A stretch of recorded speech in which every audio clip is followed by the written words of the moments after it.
Want the best graphics of Kingdom map in Lords Mobile but don't know how? Hi everyone, welcome back to Make Gaming Easy. In this video, I'll show you some easy steps on how to get better 3D view of Kingdom map in Lords Mobile. So without any further ado, let's get started. Let's start by tapping on the settings icon which is at the bottom right corner of the screen.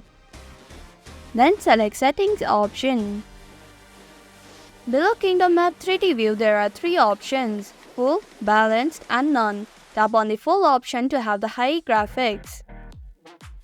If you want better performance along with good graphics, then select balanced option. And that's how you can get better 3D view of Kingdom map in Lords Mobile. Thank you for watching Make Gaming Easy. Hope this video was helpful. If it was, then hit the like button and comment down if you have any questions or feedback. Also, if you're new to our channel, subscribe and hit the bell icon so that you don't miss upcoming videos.